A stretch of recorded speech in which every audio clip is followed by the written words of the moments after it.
तो जब भी मेरे को किसी इमेज को पीडीएफ में बदलना हो या किसी पीडीएफ को कंप्रेस करना हो तो मैं हमेशा क्या करता हूँ, सबसे पहले मैं यहाँ पर अपना वेब ब्राउजर ओपन करता हूँ और यहाँ पर मैं लिखता हूँ इमेज टू पीडीएफ और उसको सर्च करता हूँ और फिर मेरे सामने बहुत सारे रिजल्ट्स आ जाते हैं। ऑनलाइन वेबसाइट भाई बहुत सारी आ जाती हैं, ये देखो और ये देखो ये देखो। लेकिन प्रॉब्लम ये है कि ये सारी की सारी वेबसाइट्स ऑनलाइन काम करती हैं, जहाँ पर तुम अपना डेटा अपलोड करते हो, डेटा उनके सर्वर्स पर प्रोसेस होता है और फिर तुम्हें आउटपुट मिलता है। इसी के साथ दूसरी प्रॉब्लम जो आती है वो होती है गवर्नमेंट फॉर्म्स की। अगर मान लो तुम कोई भी फॉर्म्स अप्लाई कर रहे हो, उसमें होती है अपलोड लिमिट्स और तुम भाई पागल हो जाते हो, भाई कौन सी वेबसाइट पे जाऊं, कहां से क्या करूं। तो ये कुछ दिक्कतें हैं। तो इसी प्रॉब्लम को सोल्व करने के लिए मैंने यहाँ पर डेवलप किया है एक सॉफ्टवेयर जो तुम्हारा सारा काम तुम्हारे सिस्टम पर ही करेगा ऑफलाइन, और तुम्हारा डेटा कहीं नहीं जाने वाला। जैसा तुम देख ही सकते हो ये इसका है कोडिंग पार्ट जो मैं तुम्हें दिखा रहा हूँ। तो चलो हम अपना ये जो सॉफ्टवेयर है इसको रन करके देखते हैं। तो यहाँ से मैं इस पे क्लिक करता हूँ और अपना सॉफ्टवेयर यहाँ पे रन हो जाएगा। तुम देख सकते हो ये है लीफलेट। सबसे पहले तो मैं इसका थीम चेंज कर देता हूँ यहाँ से, और अब देखो भाई ओपन होते ही तुम्हें एक बहुत क्लीन सा इंटरफेस मिलेगा जिसमें तुम्हें मिलेंगी बहुत सारे टूल्स भाई, ठीक है, बहुत सारे टूल्स। यहाँ से तुम अपनी इमेजेस को पीडीएफ में कन्वर्ट कर पाओगे,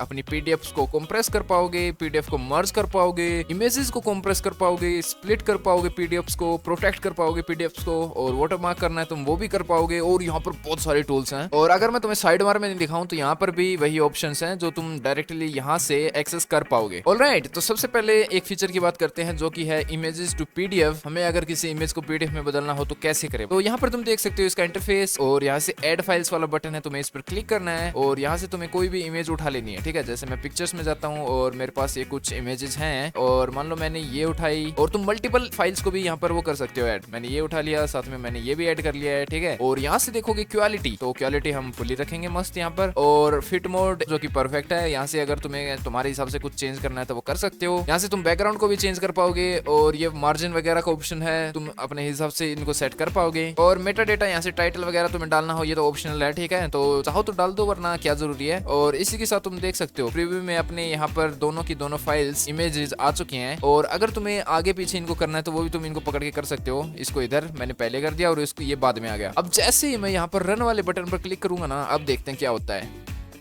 तो रन वाले बटन पर क्लिक करते ही भाई फट से इसने प्रोसेस किया, और यहाँ पर हमारे पास जो अपनी इमेजेस हैं वो पीडीएफ में कन्वर्ट हो चुकी हैं। तो चलो इसको ओपन भी करके देख लेते हैं। ऑलराइट, तो मेरे को काफी सही लग रही है। बस थोड़ी ही प्रॉब्लम्स क्या है कि वो है इमेजेस की क्वालिटी ज्यादा नहीं घटी है, बस थोड़ी सी यहाँ पर कम हुई है, लेकिन काम चल जाता है भाई। पीडीएफ इतने में ही होती है। और बात करूं मैं उसकी साइज की, तो साइज मिली है 47 KB। काम होने के बाद तुम यहाँ से क्लियर वाले बटन पर क्लिक करके क्लियर भी कर सकते हो। और अभी देखते हैं यहाँ पर हम पीडीएफ को कंप्रेस करने की भी कोशिश करते हैं। तो सबसे पहले मैं एक पीडीएफ चूज कर लेता हूँ। सिंपली यहाँ से ऐड फाइल्स वाले बटन पर क्लिक करो, और यहाँ से मैं डॉक्यूमेंट्स में जाऊंगा और यहाँ पर एडमिट कार्ड, ठीक है, ये मेरा कोई एडमिट कार्ड है। एंड यहाँ पर तुम क्वालिटी इसकी सेट कर सकते हो, और इसकी टारगेट साइज को भी तुम सेट कर पाओगे। तो जैसे मैं टारगेट साइज लगभग, मान लो गवर्नमेंट वेबसाइट होती है उनकी अपलोड लिमिट लगभग 200 KB के आसपास होती है, तो मैं इतना क्लिक करता हूँ। और उसी के बाद तुम यहाँ पर देख सकते हो यहाँ पर एडमिट कार्ड का प्रीव्यू जो है वो आ चुका है। और इसी के साथ जैसे मैं रन वाले बटन पर क्लिक करूंगा तो ये प्रोसेस होगा, और ये प्रोसेस हो भी गया फट से। और अभी इसकी साइज तुम देख सकते हो 66 KB। और नॉर्मली ऐसे बात करूं तो भाई उसकी साइज लगभग थी 608 KB, तो जो कि काफी अच्छी बात है। कंप्रेशन वाला भी मस्त काम कर रहा है। इसके साथ एक चीज और होती है इमेजेस को कंप्रेस करना। तो यहाँ से हम इमेजेस को भी कंप्रेस का ट्राई करते हैं। सबसे पहले मैं यहाँ पर क्लिक कर दूंगा, और यहाँ से ऐड फाइल्स वाले बटन पर क्लिक करना है, और हम जाते हैं पिक्चर्स में, एंड यहाँ से कोई भी इमेज उठा लेते हैं। जैसे मैंने ये वाली इमेज को उठा लिया है, और यहाँ से क्वालिटी सेट कर सकते हैं, और यहाँ से इसकी टारगेट साइज को भी सेट कर सकते हैं। इसी के साथ यहाँ पर प्रीव्यू में आ गया, और बस रन वाले बटन पर क्लिक करना है, और ये प्रोसेस हो रहा है। एंड सी हमारी जो पीएनजी है वो यहाँ पर आ चुकी है, लेकिन अभी इसकी साइज बहुत बड़ी है भाई, ठीक है। वो इसलिए क्योंकि इसका फॉर्मेट है पीएनजी, और पीएनजी लॉसलेस क्वालिटी होती है। तो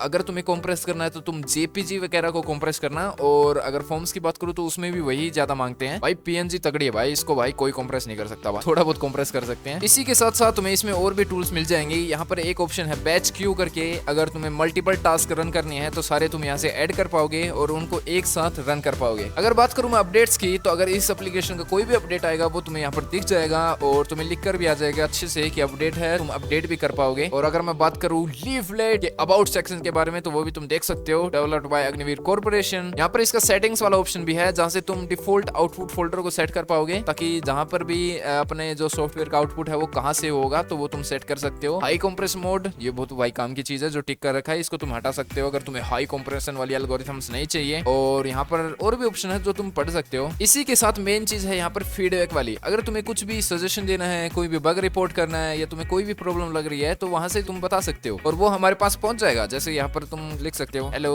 आई एम टेस्टिंग, और इसी के साथ सेंड फीडबैक वाले बटन पर क्लिक कर देना और यहाँ पर तुम्हारा फीडबैक हमारे पास आ चुका है। ठीक है, तो हम देखेंगे भाई और इसी के हिसाब से इसमें अपडेट भी देते रहेंगे। लेकिन अगर तुम्हें चाहिए कि तुम्हारा डेटा कहीं भी नहीं जाए और तुम अपने सिस्टम पर, अपने विंडोज पर ये सब कुछ मैनेज कर पाओ, तो ये भाई एप्लीकेशन तुम ट्राई कर सकते हो। डिस्क्रिप्शन या कमेंट सेक्शन में तुम्हें लिंक मिल जाएगी जहां से तुम हमारे स्टोर ऊपर से इसको फ्री में डाउनलोड कर पाओगे और डिस्कॉर्ड सर्वर को भी ज्वाइन कर सकते हो अगर तुम्हें कोई प्रॉब्लम है तो बस भाई जाओ मौज करो, इसको टेस्ट करो और मस्त भाई पीडीएफ वीडीएफ को चेंज करो, कंप्रेस करो और भाई मस्त प्यार बांटो।